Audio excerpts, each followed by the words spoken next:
Cokonan.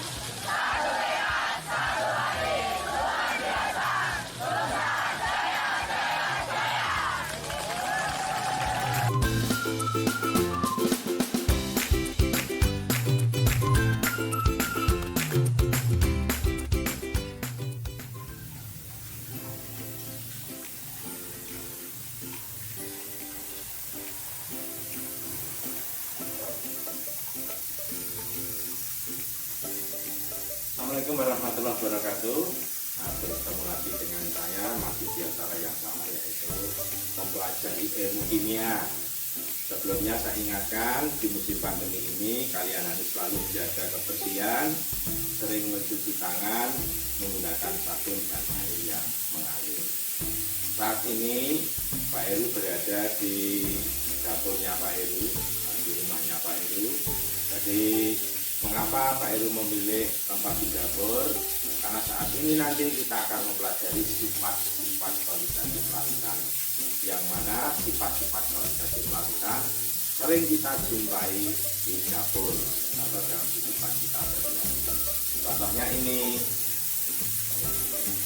tadi Pak Heru memanaskan air. Ketika panas, mendidih menjadi uap. Nah, maka uapnya itu nanti akan menekan. Jadi tutup ini yang kecil ini goyang-goyang dan mengeluarkan uap. Ini disebabkan karena adanya tekanan uap yang nanti dalam pelajaran kimia lebih lanjut akan kita sebut dengan tekanan uap pelarut murni. Kenapa? Yang saya panaskan minyak. Dengan suhu yang sama, silakan Anda fokus di sini biar tahu.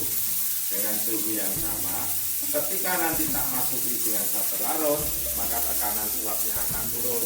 Nah, nanti akan kita pelajari dengan judul penurunan tekanan uap.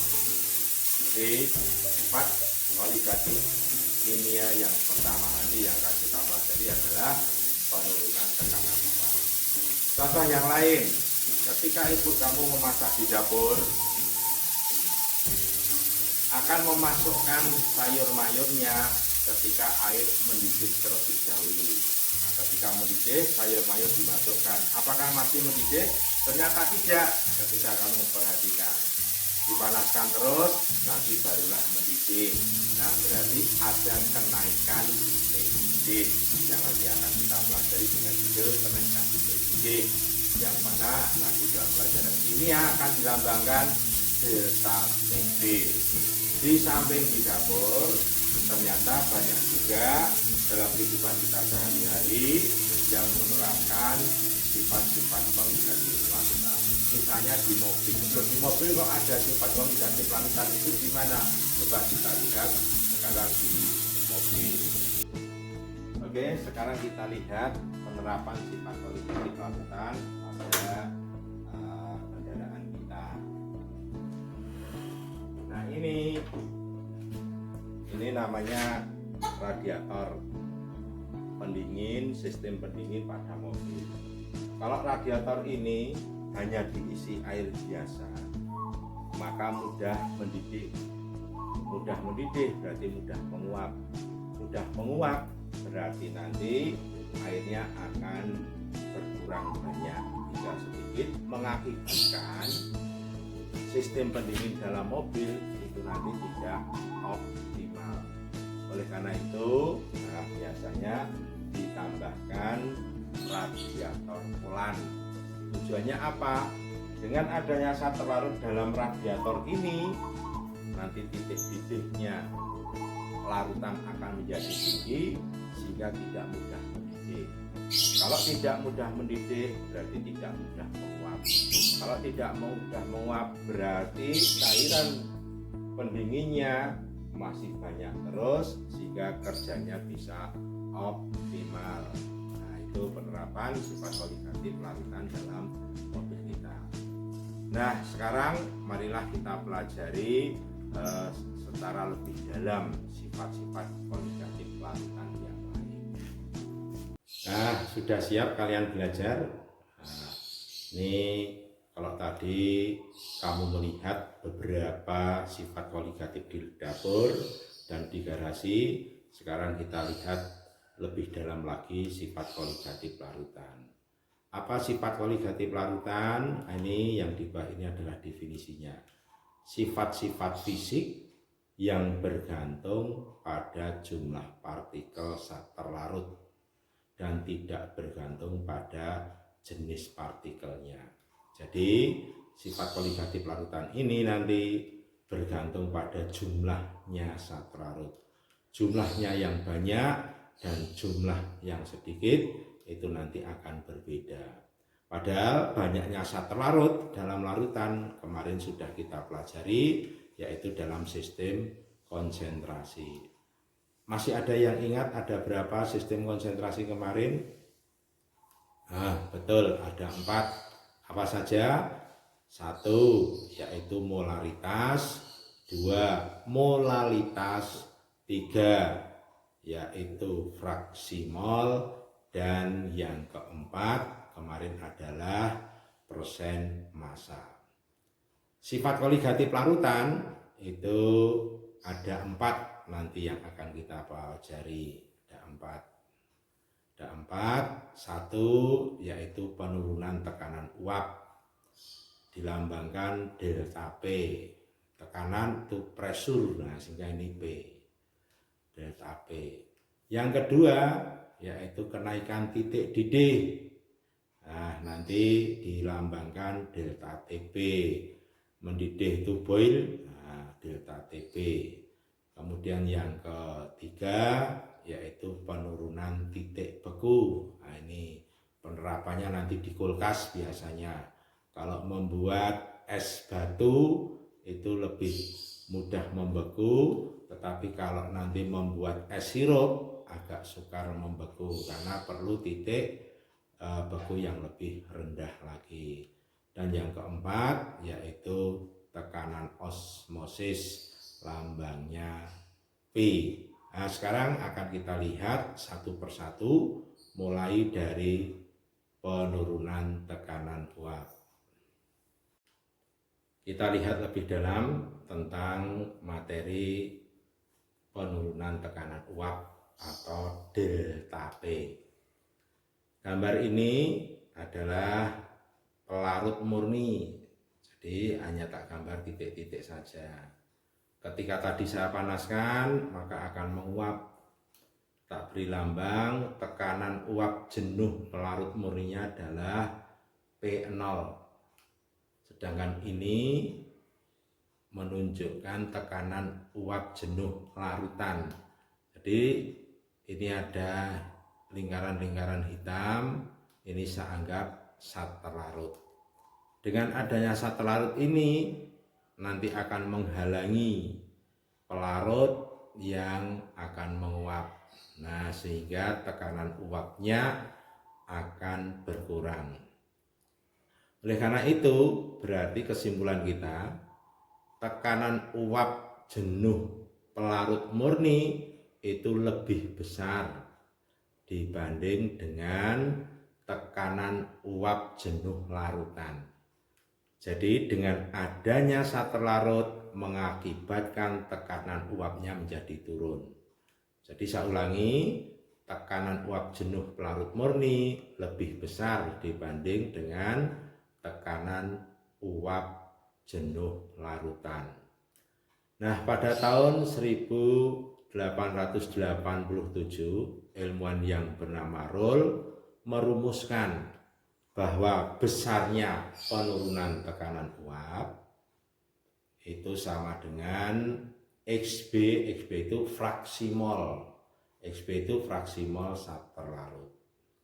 Fraksi mol zat terlarut lambangnya XB kalikan tekanan uap jenuh pelarut murni, atau P itu tadi dah tekanan uap jenuh larutan itu sama dengan fraksi mol zat pelarut kalikan dengan tekanan uap jenuh pelarut murni. Jadi ada dua rumus, delta P sama dengan XB kalikan P0, atau P sama dengan fraksi mol pelarut murni kalikan dengan tekanan uap pelarut murni. Nah, ini keterangannya.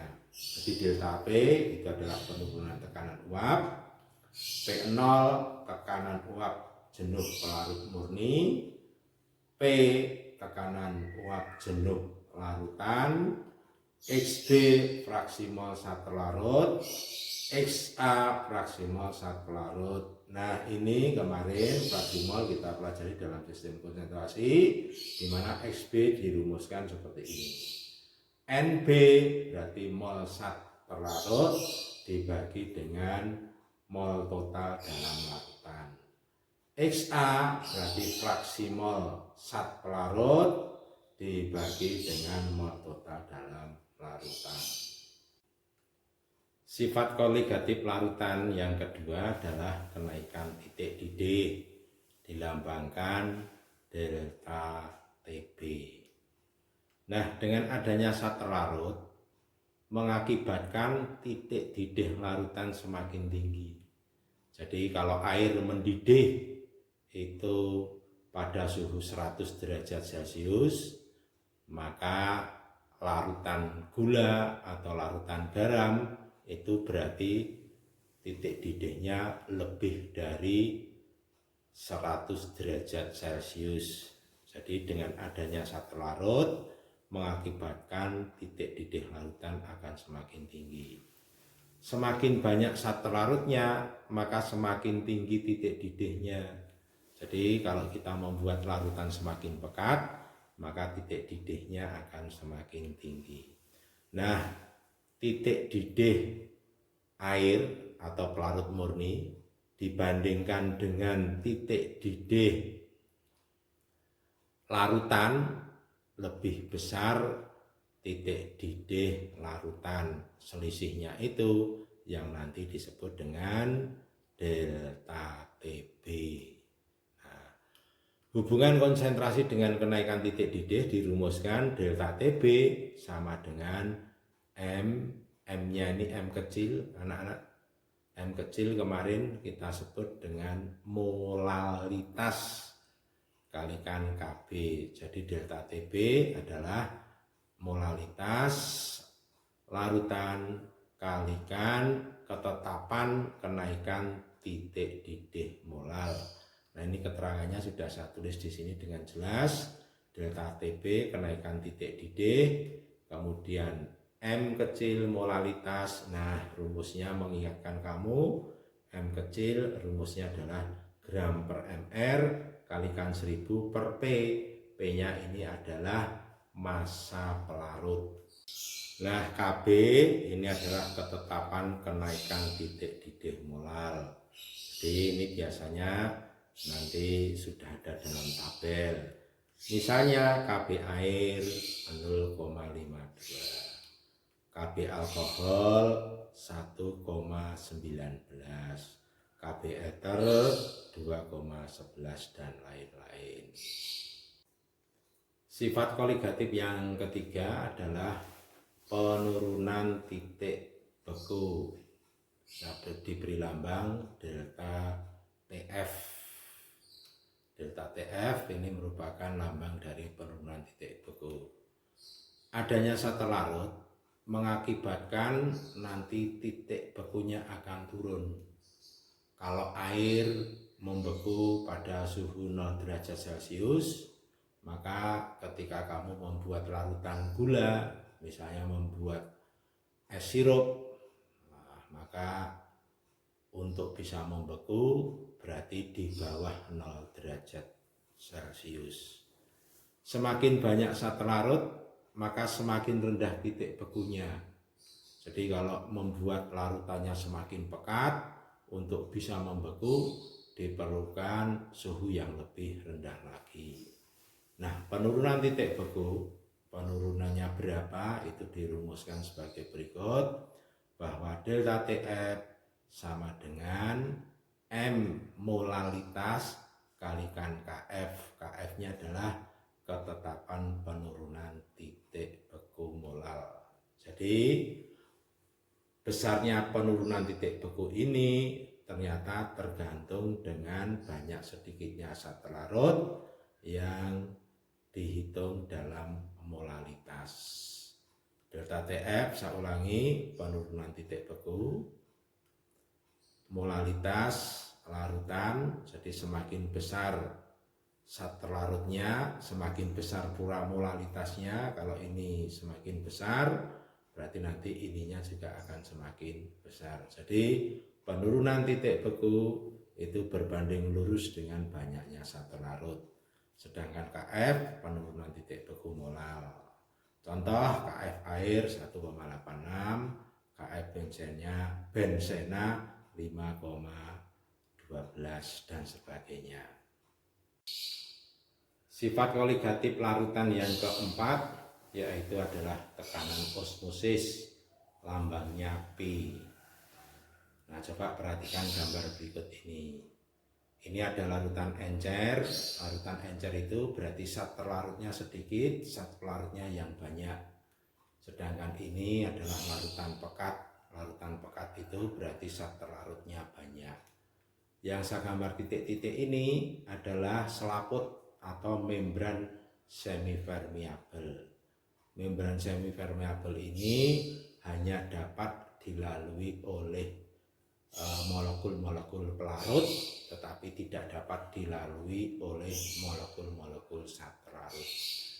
Nah, lewatnya pelarut ke dalam larutan yang lebih pekat ini nanti yang disebut dengan peristiwa osmosis.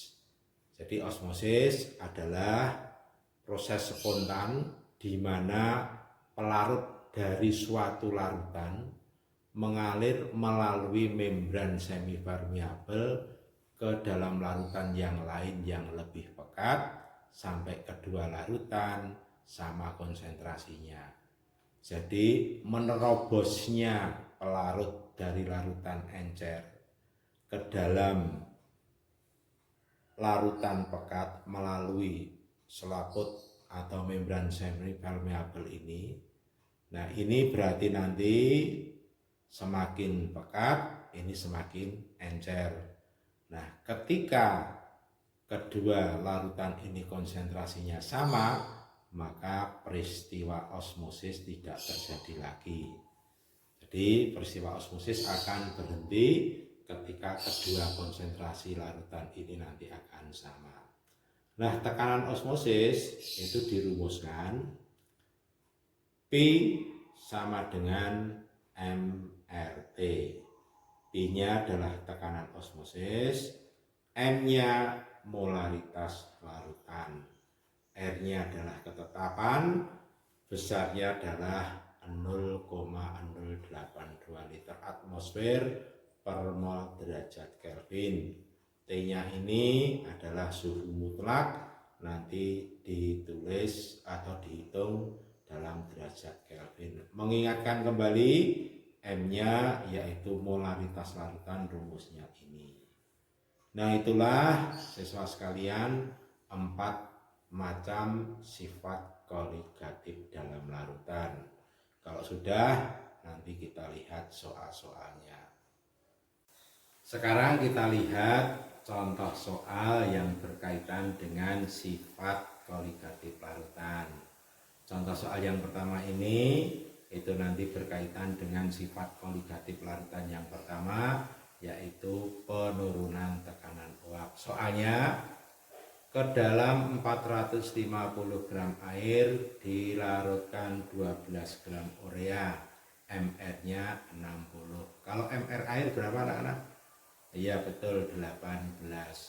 Jika tekanan uap pelarut murninya 17,45 mm Hg, tentukan penurunan tekanan uap larutannya. Kita coba menjawab. Kita pakai rumus yang ini. Delta P sama dengan XB kalikan P0. XB-nya adalah fraksi mol zat terlarut.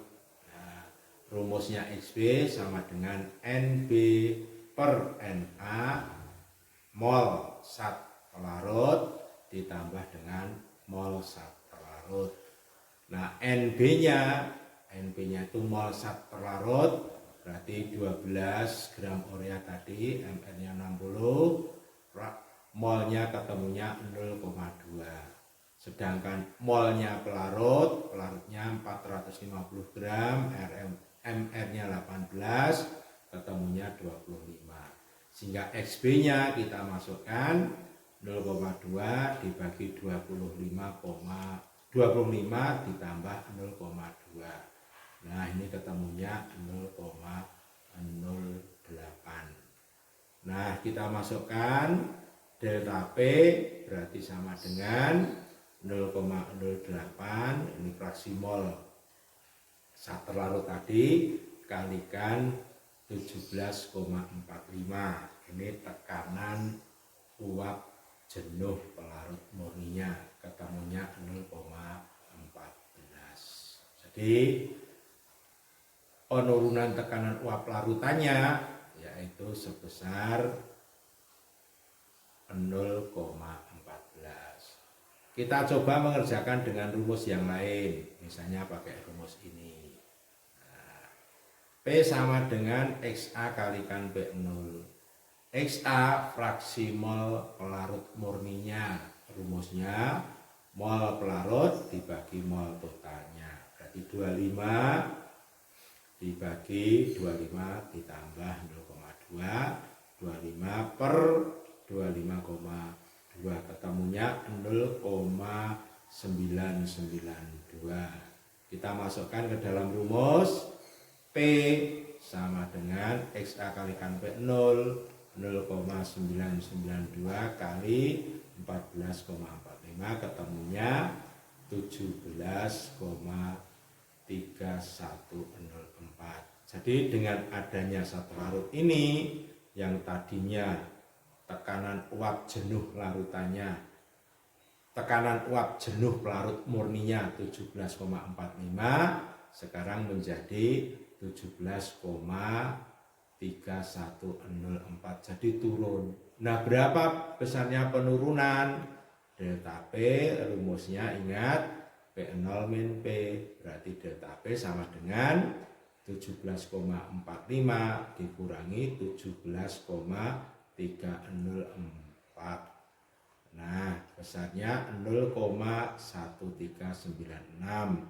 Kalau kita sederhanakan jadi 0,14. Jadi dengan dua rumus menghasilkan hasil yang sama. Terserah kamu, pakai rumus yang ini boleh, pakai rumus yang ini pun juga boleh.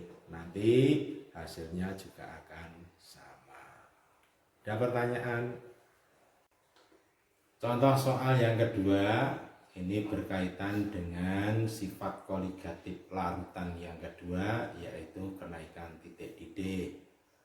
Hitunglah titik didih larutan yang mengandung 36 gram glukosa. MR glukosa sudah diketahui 180 dalam 100 gram air. Jadi massa pelarutnya air sebanyak 100 gram. Titik didih air diketahui 100 derajat Celcius. Kemudian KB yaitu ketetapan titik didih airnya 0,52. Kita coba hitung, jawab. Kenaikannya, delta TB-nya rumusnya adalah M kalikan KB. M-nya adalah molalitas, rumusnya gram per mr kalikan 1000 per P kalikan KB. Gramnya ini massa zat terlarut 36, mr-nya mr zat terlarut 180, 1000 rumus, P-nya adalah massa pelarut 100 kalikan 0,52. Nah, ini kalau kamu hitung ketemunya 2 kalikan 0,52, berarti ketemunya 1,04. Jadi delta TB-nya diketahui sebesar 1,04. Ini berdasarkan perhitungan. Padahal TB airnya, TB pelarut murninya adalah 100. Berarti TB larutannya 100 ditambah kenaikannya ini 1,04 derajat Celcius, sehingga titik didih larutannya menjadi 101,04 derajat Celcius. Jadi dengan adanya sater larut, maka titik didih larutannya akan menjadi lebih tinggi. Contoh soal yang ketiga, ini berkaitan dengan penurunan titik beku larutan. Contoh soalnya, hitunglah titik beku larutannya.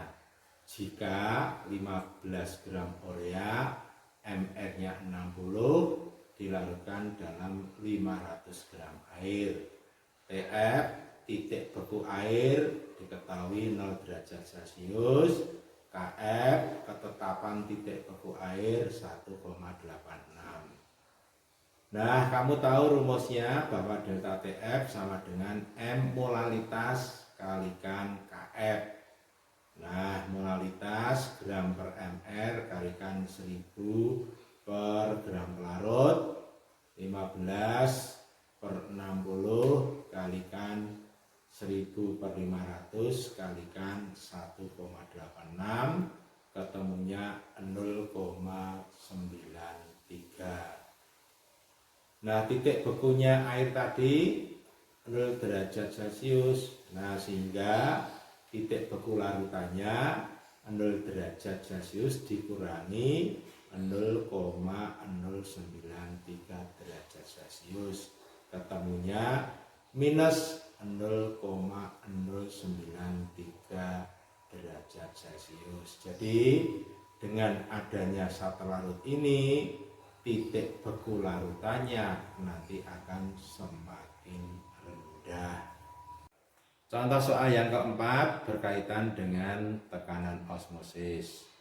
Contoh soalnya, berapa tekanan osmosis dari larutan 0,2 M sukrosa pada suhu 27 derajat Celcius? Diketahui harga R-nya 0,082 liter atmosfer per mol derajat Kelvin. Jawab, P sama dengan MRT.